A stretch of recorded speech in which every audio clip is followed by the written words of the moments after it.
Quelqu'un a trouvé une pierre dans le Sahara, moins d'un demi-kilo, et rien d'extraordinaire en apparence. Après analyse, les scientifiques concluent que c'est un morceau d'une vraie planète, un monde qui n'existe plus du tout. Un monde à peu près grand comme la Lune, effacé il y a 4,5 milliards d'années. Et ce petit caillou serait la seule preuve qu'il a existé. Voici l'histoire de NWA 12774, l'une des découvertes les plus étranges de la science spatiale récente. Commençons par son incroyable découverte.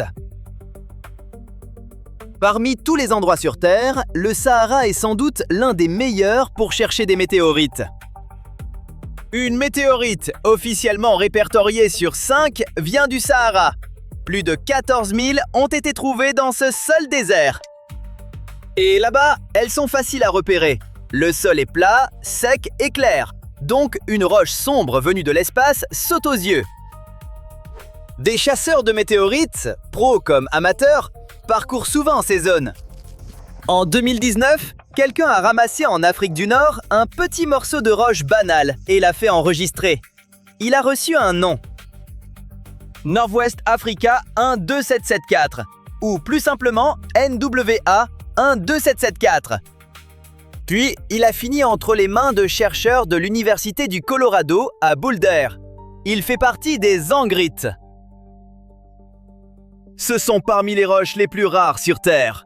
Sur environ 80 000 météorites découvertes, seules 68 sont des Angrites. Rien que cela rendait NWA 12774 intéressant. Mais son contenu l'a rendu extraordinaire.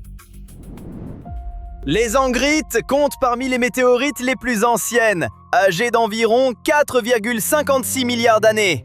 On est au tout début. Le premier chapitre de l'histoire du système solaire. Leur chimie est déjà étrange, peu de silice et des minéraux très inhabituels. Rien de vraiment comparable à la Terre, à la Lune ou à Mars. Mais NWA 12774 était différent, même pour une Angrite. À l'intérieur, ils ont trouvé un minéral appelé clinopyroxène. On le trouve normalement en profondeur sous la Terre. Et celui-ci contenu une quantité d'aluminium anormalement élevée. Cette combinaison sert d'empreinte digitale. Elle se forme seulement sous des pressions énormes, pas dans de petits astéroïdes ordinaires comme cela. Ce genre de pression existe seulement très loin sous la surface d'un corps de taille planétaire. Pour le vérifier, l'équipe a utilisé un modèle thermodynamique. En gros, c'est un outil qui part de la chimie d'une roche et remonte aux conditions dans lesquelles elle s'est formée. Le résultat était frappant. Ces cristaux avaient besoin d'au moins 17,5 kbar de pression pour apparaître. Pour comparer, tout au fond de la fosse des Mariannes, le point le plus profond des océans, la pression est d'environ 1 kbar. Cette roche exigeait au minimum 17 fois plus. Encore plus étonnant, l'outil utilisé pour mesurer cette pression n'existait pas avant cette étude. L'équipe de CU Boulder a presque dû le créer de zéro. Ils l'ont appelé géobaromètre, un outil qui lit la chimie d'un cristal et remonte jusqu'à la pression exacte subie au moment de sa formation. Imagine un thermomètre. Sauf qu'au lieu de mesurer la température, il mesure le poids d'une planète entière au-dessus de lui. Personne n'avait appliqué cette technique précise aux météorites Angrites.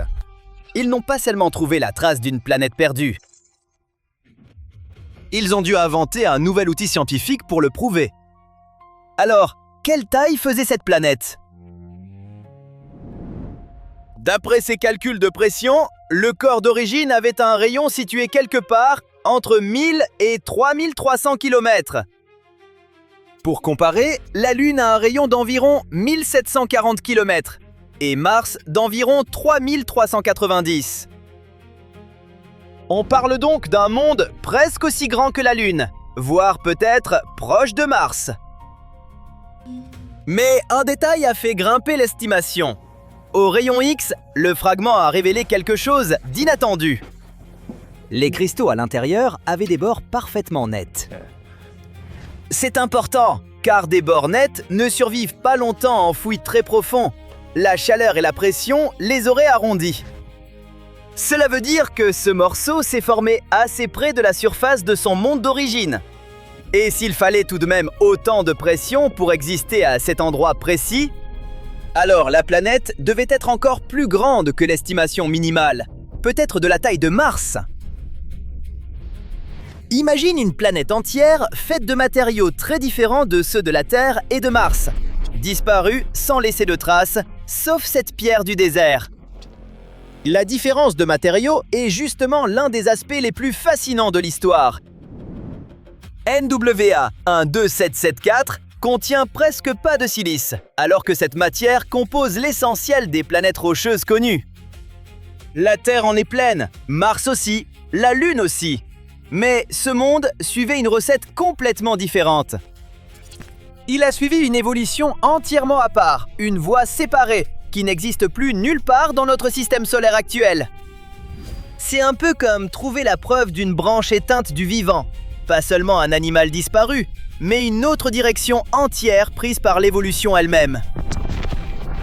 Une direction qui a produit une chose jamais revue, impossible à étudier directement. Cette branche a disparu. Si l'on sait qu'elle a existé, c'est seulement parce qu'un minuscule fragment a survécu pendant 4,5 milliards d'années. Et qu'il a fini par tomber dans un désert, là où quelqu'un pouvait le ramasser. Alors, qu'est-il arrivé à cette planète ? Le jeune système solaire n'avait rien du lieu calme qu'on imagine aujourd'hui. C'était violent et chaotique. Des planètes se formaient, se percutaient, changeaient d'orbite et parfois se faisaient déchirer complètement. L'hypothèse principale dit que cette protoplanète a été détruite dans une collision, puis dispersée en morceaux dans le système solaire. Et voici le plus étrange. Certains fragments ne sont peut-être pas restés à dériver dans l'espace. Ils ont peut-être été absorbés. Attirés par la gravité, puis incorporés aux planètes encore en formation à ce moment-là, y compris peut-être la Terre. Une partie de ce monde perdu se trouve peut-être littéralement sous vos pieds en ce moment, mais impossible de savoir laquelle. Ce qui trouble, c'est tout ce que nous avons perdu de cette époque. Le système solaire, appris à l'école, avec 8 planètes bien rangées, ce ne sont que les survivants. Le dernier chapitre d'une histoire bien plus sauvage. Des mondes entiers sont nés, puis effacés avant que tout se stabilise. Et il reste très peu de traces. Et là, tout notre regard change. Avant cette découverte, les scientifiques pensaient que les Angrites venaient toujours de petits astéroïdes. Des corps d'à peine 400 km de large, tout au plus. Leur chimie ne semblait pas demander quelque chose de plus massif dans leur esprit. NWA 12774 a pulvérisé cette idée complètement. Il n'a pas seulement révélé une planète perdue. Il a prouvé qu'une catégorie entière de météorites anciennes, gardées dans des collections depuis des décennies, a peut-être été mal comprise depuis le début, pendant tout ce temps. Ce qui pose une question encore plus grande. Combien d'autres fragments attendent quelque part ? Les musées, universités et centres de recherche du monde entier possèdent des météorites qui n'ont jamais été analysées en détail. Beaucoup dorment peut-être dans des tiroirs ou des réserves, en attente. L'une d'elles pourrait être un morceau d'un autre monde perdu. Une autre planète, née, disparue très vite dans la violence, avant que notre système solaire prenne sa forme actuelle. Nous avons peut-être croisé pendant des décennies des fragments de mondes disparus, sans comprendre ce qu'ils étaient. NWA 12774 est resté dans le Sahara pendant 4,5 milliards d'années, jusqu'à l'âge des dinosaures. À travers toute l'histoire humaine, toutes les civilisations, tous les grands événements, il est simplement resté posé là, dans le sable. Quelqu'un l'a ramassé en 2019, en pensant voir une simple pierre. C'était en fait le dernier morceau connu d'une planète oubliée par le système solaire. Et si un désert a pu cacher un secret aussi énorme aussi longtemps, on se demande ce qui attend encore là-bas, dans le sable. En attendant que quelqu'un le ramasse enfin.